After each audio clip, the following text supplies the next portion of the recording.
Good morning, everybody. KT with Wise Images Photography, and today we are out at the Lake Apopka Wildlife Drive. Who knows what kind of fun things we are going to find today. So let's get going.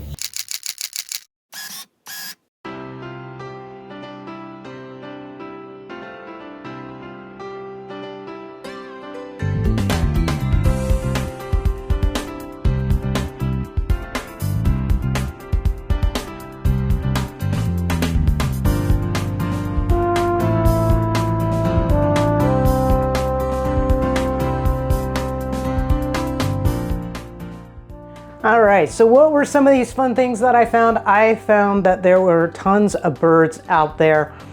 That is normally a normal case, but what I was finding more of than usual was I was finding a lot of juvenile and immature birds out there. And you know, a lot of times when you're online, you find information about juvenile and immature, and it's really confusing on what's going on. So I did some research on my own because even I've been confused about it. And what I found is that the first plumage is basically what you would consider a juvenile bird. So like kind of, to me, the way I understand it, it's kind of like the feathers they were kind of born into.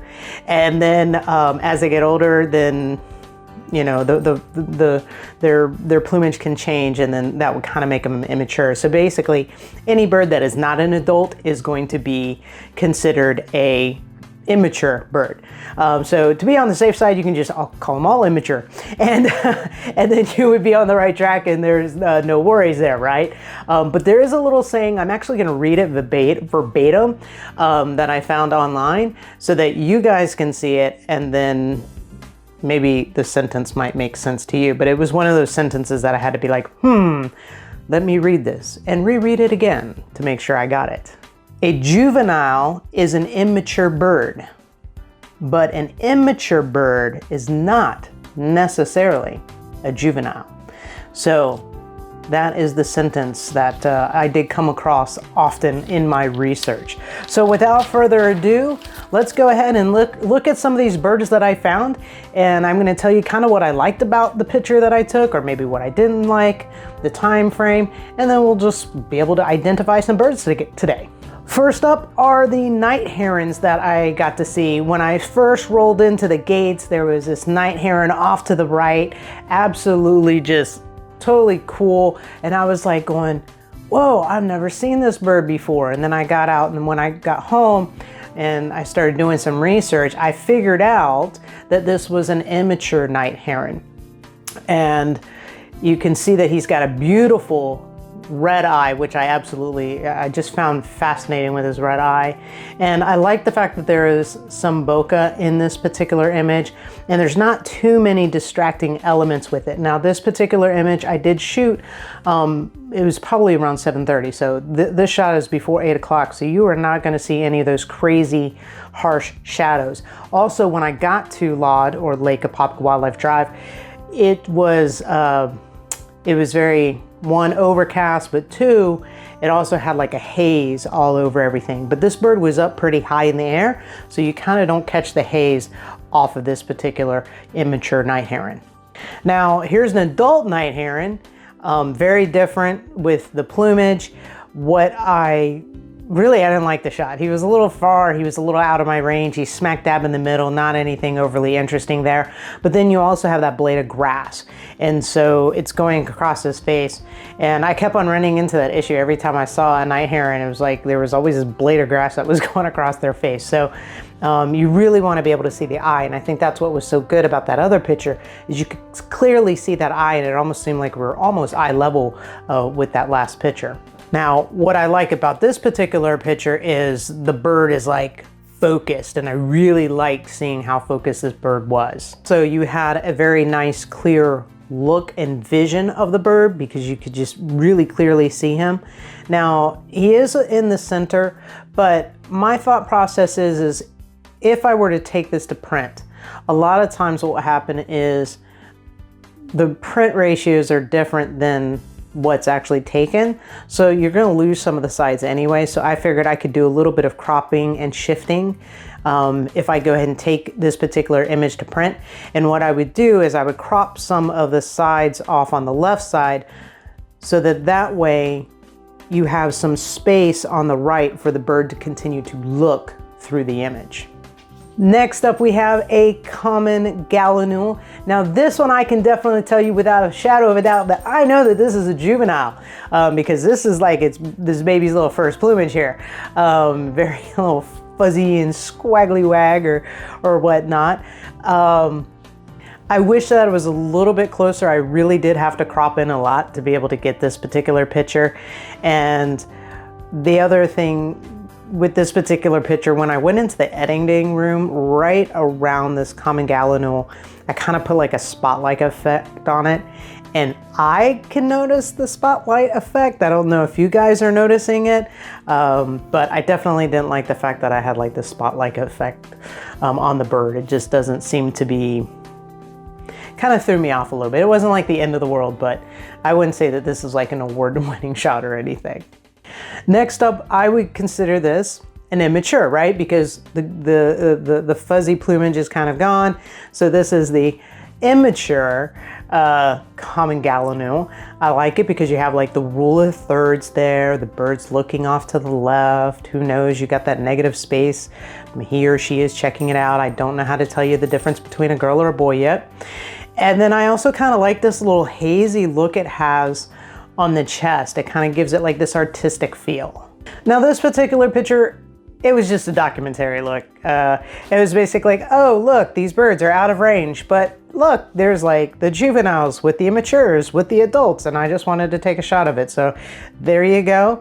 Not anything special, but just a cool shot just because you can see all of the birds all together at one time. Now this one I liked because I don't know if she's being like, hey, how are you? Or if she's like, hey, get out of my space. I don't know. Actually, the shot before she had her mouth closed, and I don't know, maybe she was yawning or something. Needless to say, I do like this particular image. It has kind of like those odd numbers in the images, and the fact that you have like one mama and 3 babies, even though there's 4 subjects. But it's pleasing to the eye when you have like 1 item or 3 items. Basically odd number items are very pleasing to the eye, whether it be, you know, trees or the subject itself. If you guys are finding value in this, please go ahead and make sure you smash that like button. And while you're doing that, here's a short clip of a common Gallonul bathing in the water.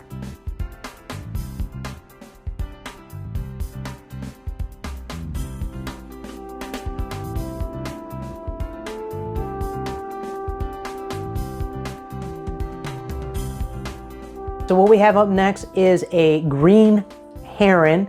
Now this particular image was not taken at Laud.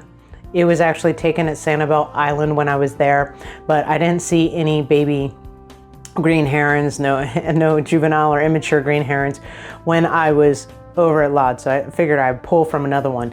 Now this particular image was taken at 10 o'clock, so you can tell that the light is getting a little bit brighter. There was also no shadows over there, so the light was a little bit more intense than looking at that 8 o'clock with an overcast day kind of images that we've been getting with a fog on top of it.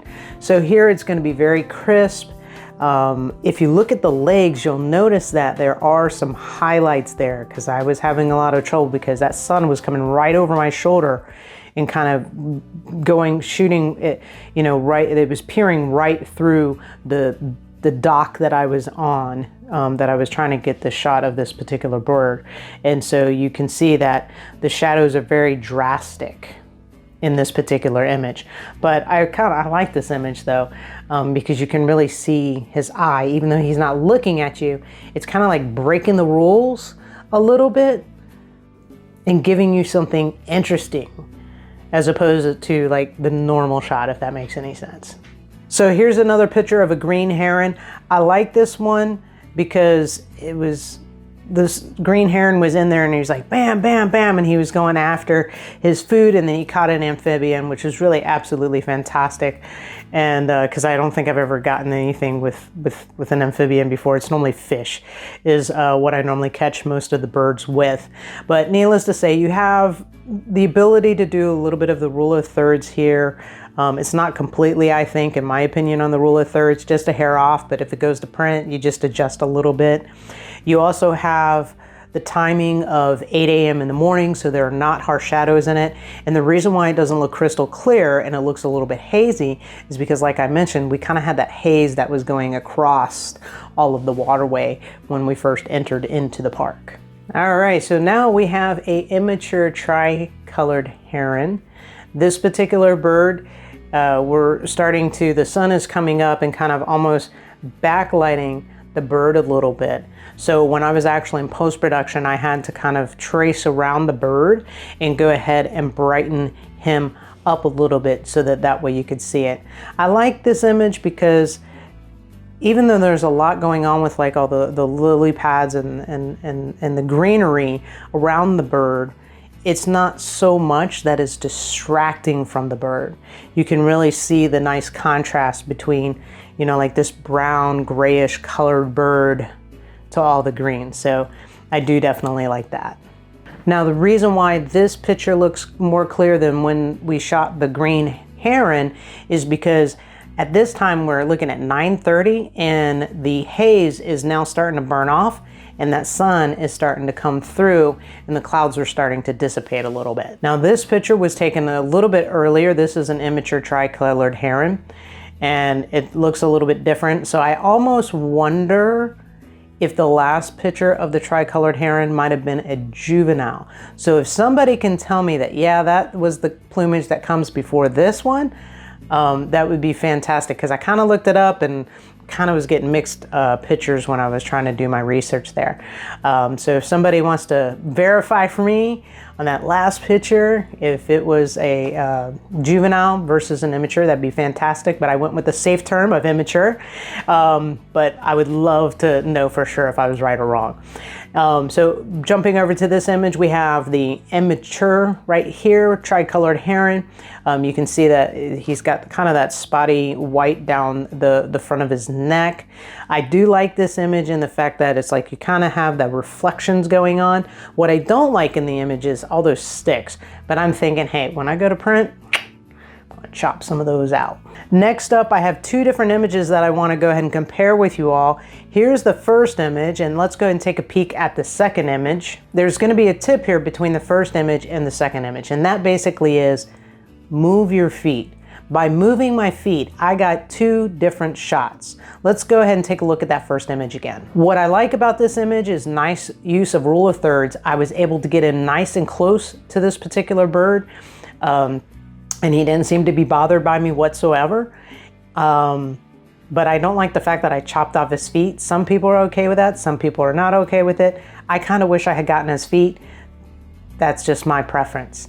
If you notice, there is some bokeh there, but you got a little bit of distraction with some of the background there. So that's another thing, is making sure you guys kind of pay attention to the background. It almost kind of looks like he has a twig coming out of his head. And when I do portrait photography, that's something that I look for, because I don't want people having things coming out of the head. That's not really necessarily cool. But what I did was I shifted over, I think, to the left after I took this shot. And now you can see that I have a completely different background. I really still didn't like the miscellaneous grasses that were kind of coming out of the back. But I do like the fact that I was able to catch the feet in this particular image. So that's your tip. Move your feet and watch your background. If you like that tip, please make sure you guys go ahead and hit that subscribe button for me. Next up, let's go ahead and take a look at the little blue heron. Now this one is about the background again, right? Making sure we're paying attention to the background. This is an immature blue heron. And if you notice, with all that's kind of going on and the angle and the reflections going on, this little blue heron is lost. But when you look at the next image, now you really can see the bird.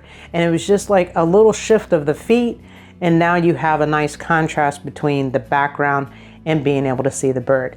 And this little guy was super into hunting, and I'm gonna show you just a real quick clip of this little guy hunting for some food.